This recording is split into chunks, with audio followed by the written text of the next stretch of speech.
Hello, welcome to my review of Mega Man 4 for the Nintendo Entertainment System.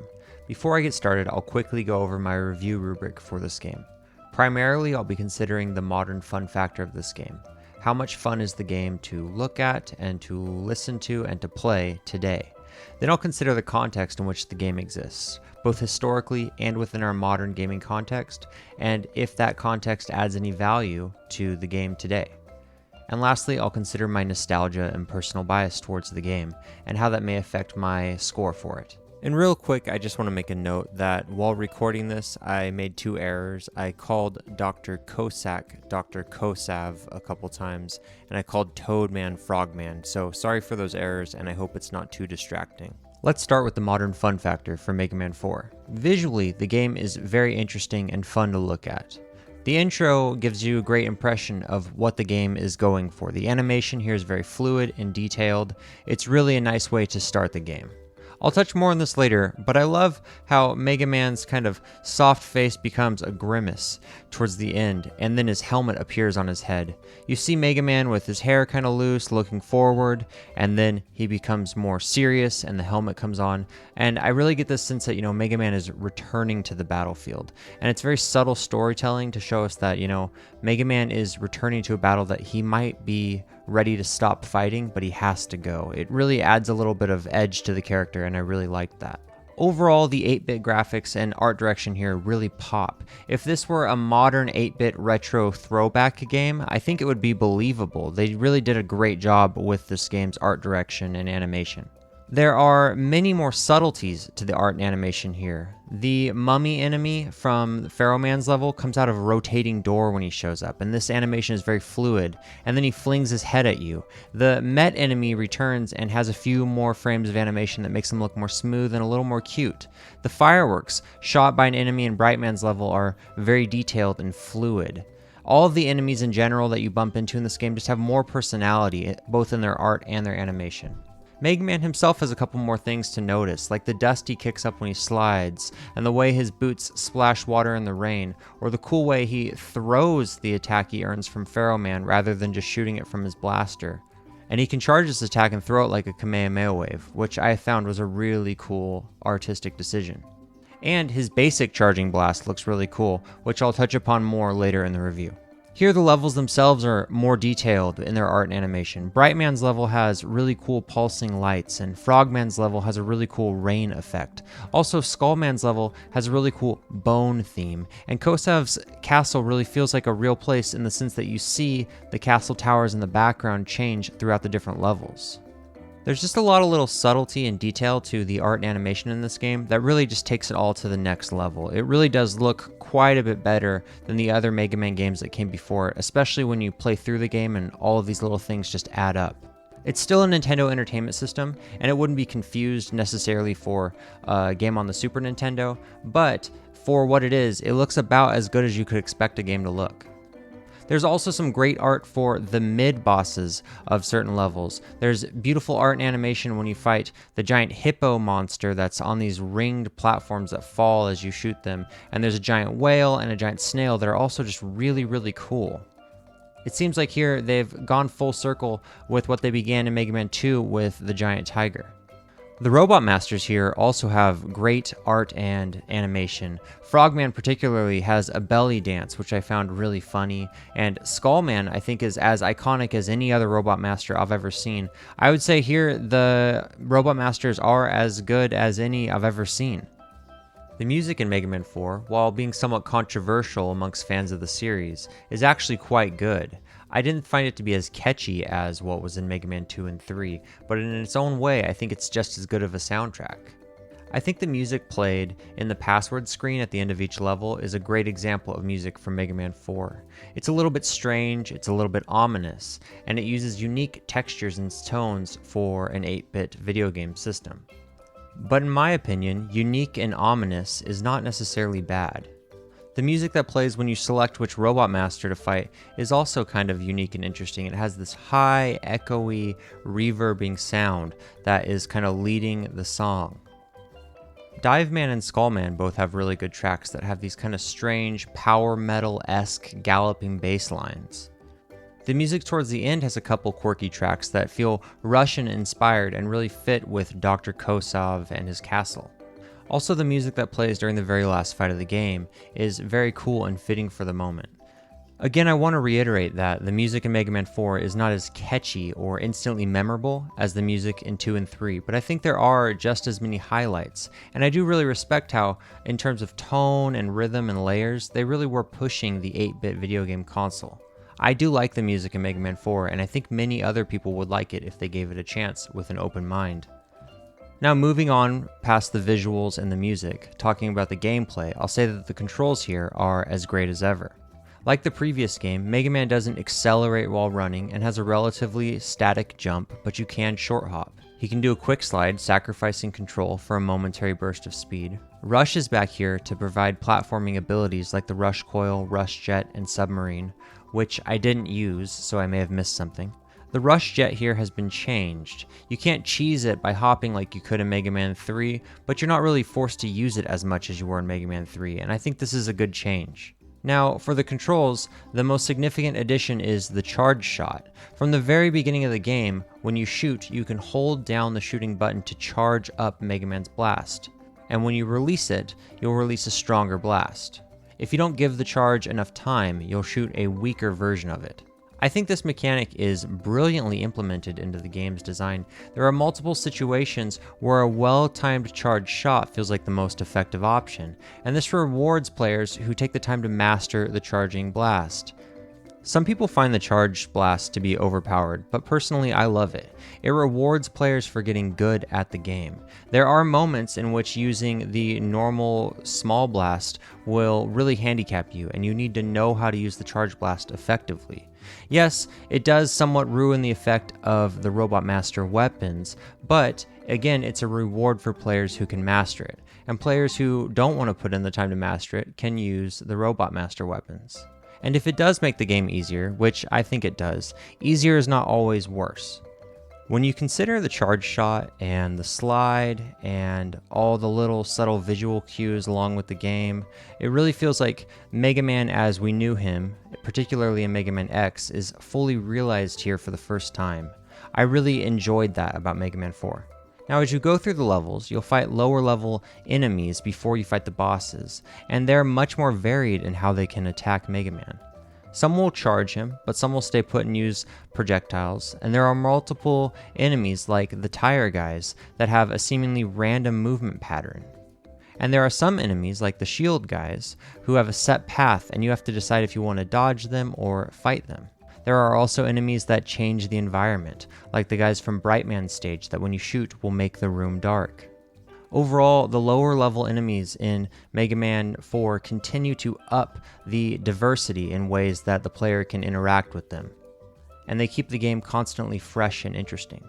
There's also great mid-level bosses. I've mentioned the art before, but the giant animal fights are really epic. Particularly the hippo, which is on a platform that as you shoot it, the hippo will drop down. Overall, the enemies in the game, not counting the Robot Masters or the bosses towards the end of the game, are great enemies. The game constantly throws new and varied things at you, and as you gain more abilities, you have tons of options on how to get around them. And even from the beginning with the charge shot and the slide, there's a lot of different ways you can deal with these enemies. The level design here is also a huge step up. As previously mentioned, there are levels like Brightman's stage that can be significantly altered by Mega Man's attacks. As with the previous Mega Man games, there are 3 types of core areas that the game uses for its design. Short areas that feel like quick challenge or puzzle moments, longer platforming areas, usually near the beginning or end of the level, and a couple of gauntlet areas where more enemies are being thrown at Mega Man than you're necessarily expected to deal with, and you have to use your platforming abilities or your rush abilities to get through. They're incredibly well balanced here, and each level feels like it has some sort of new idea, whether it would be swinging platforms or switches that cause something to happen, or water or snow or ice that affect Mega Man's movement. There's verticality here, and there's even an auto-scrolling level near the end.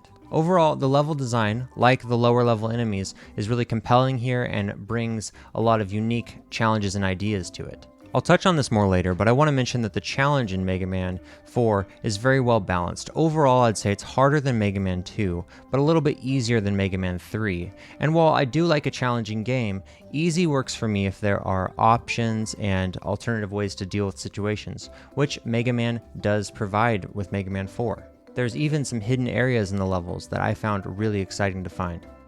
In terms of the quantity of levels, there's a comparable amount here as there is to Mega Man 3. Now, spoiler alert, you reach Dr. Kossov's castle, and afterwards you go to Dr. Wily's castle.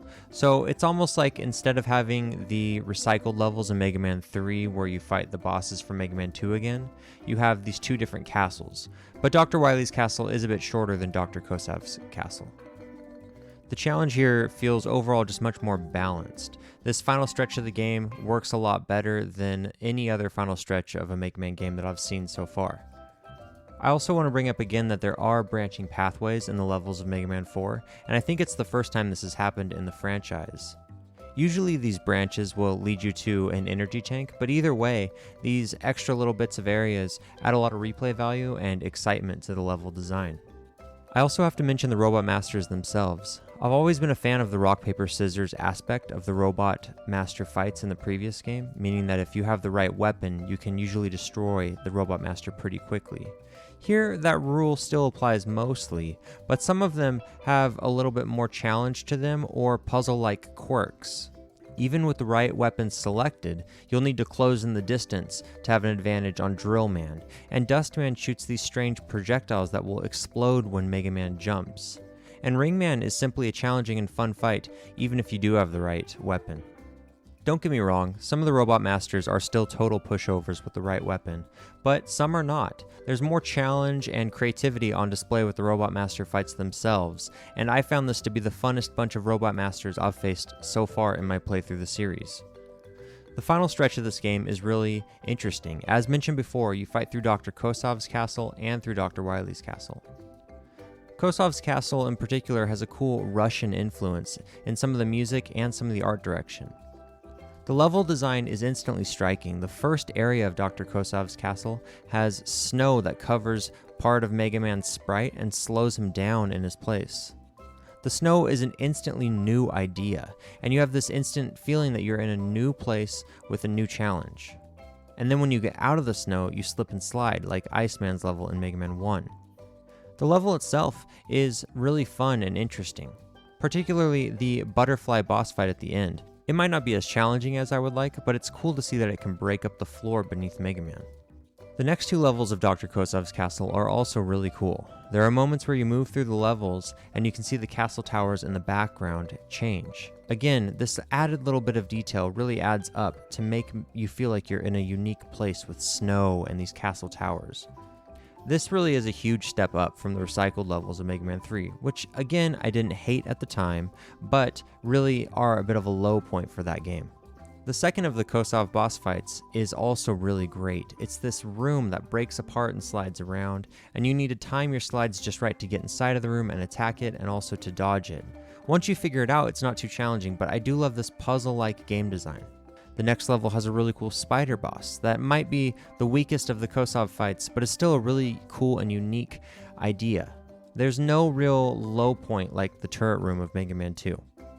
There's a lot of great new ideas that are thrown here at the player, and everything's very visually distinct from what came before. What they lack in challenge, they more than make up for with their uniqueness and the puzzle-like qualities. The fight with Kossov himself is more of a cinematic fight. It doesn't last very long before some major story elements happen. And again, I'll let you know spoilers. Proto Man shows up with a young girl who turns out to be Dr. Kossov's daughter. She explains that Dr. Wily kidnapped her and blackmailed Kossov into fighting against Mega Man. I really like this because it adds more of a sense of Proto Man being this mysterious helper, and Wily shows up again and mysteriously says that Proto Man betrayed him, and then he flies away to his castle. This really gets me pumped up because it shows that Wily is a truly evil villain. He's kidnapped someone, and it's time to take him down. You gotta go down. The overworld design of Dr. Wily's castle is pretty generic, but the castle itself is pretty great here. You get decently challenging levels that feel difficult in an appropriate way for this late in the game. The first level has great music and cool underwater areas, and the return of disappearing platforms, which I do like here. You also get some great giant bosses here, like the giant Met and this launcher boss. And when you fight this launcher boss, there's moving platforms that are a curveball that makes this one really unique. The boss rush is back here. Unlike Mega Man 3, which recycled content before you got to Wily's castle, this time there was an added sense of excitement to the boss rush that came this late in the game. Also here, the greater visual fidelity in Mega Man 4 really shines. The warp tubes look cool, the background looks cool, and you really get a sense of like, this is a big moment. You're gonna fight all of these enemies that you've fought through to get to this point. Again, I didn't feel like this was a cheap rehash, but more of an epic finale. After the boss rush, you go straight into the Wily fight, and he's in a really cool flying skull robot thing, and you have to blast the skull to get it to fall apart. After this is the hardest part of the game. When Wily's in his aircraft, you need to jump up and blast a very specific part of the aircraft, and in my playthrough, I found that only the charged blast was really effective for this.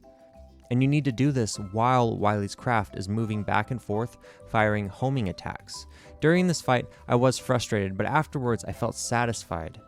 This is a good late game challenge that really challenges the skills you've learned in the game, particularly the charge shot, which is new to this game.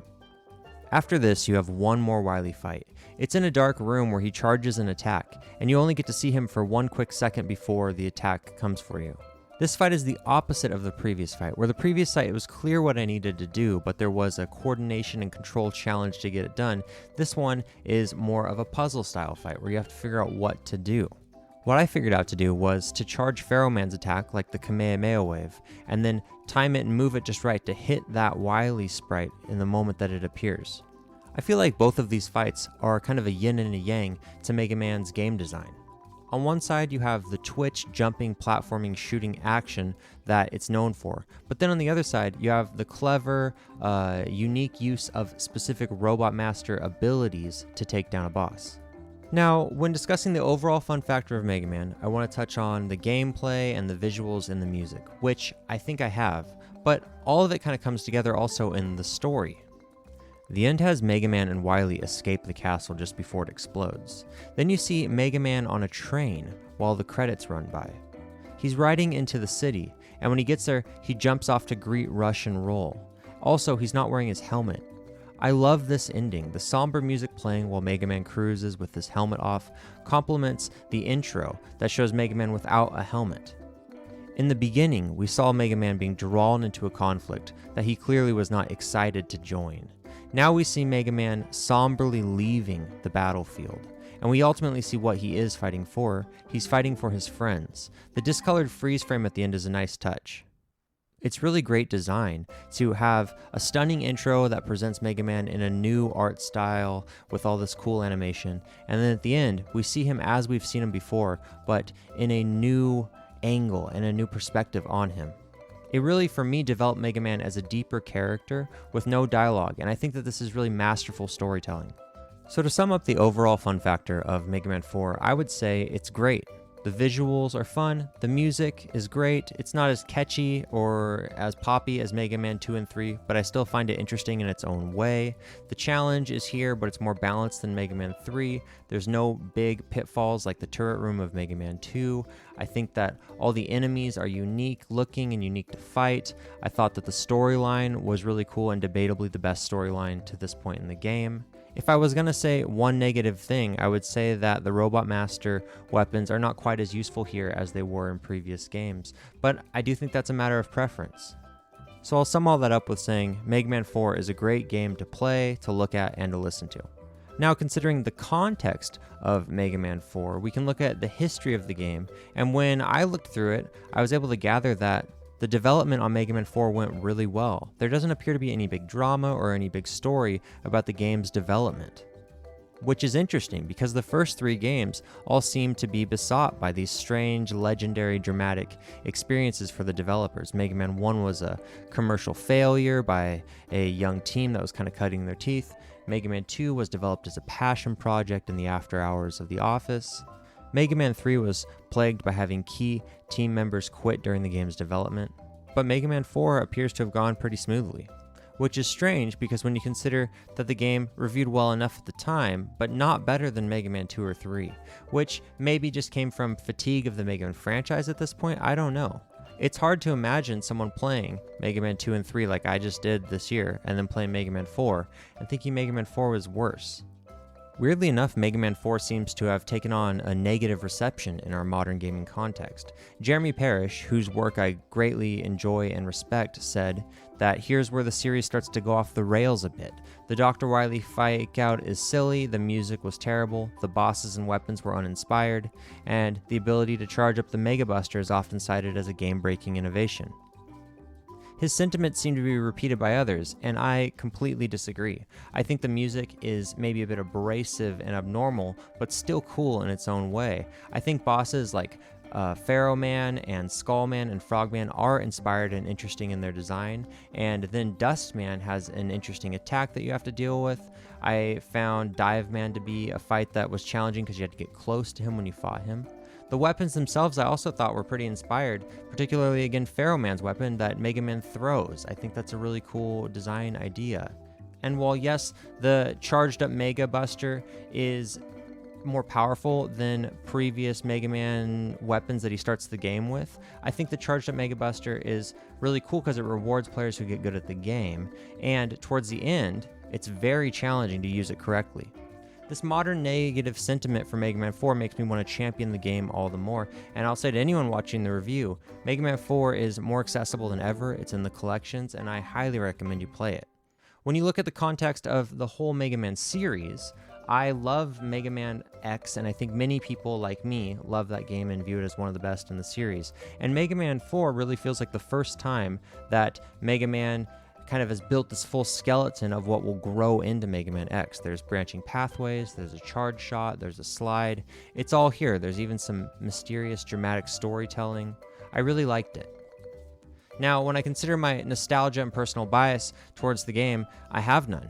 I totally missed this game. I didn't really think about it much growing up because again, I was into Mega Man X and Mega Man Legends, so I don't really have much nostalgia or personal bias towards this game, but I will mention again that I see its connection to Mega Man X, and I like that a lot.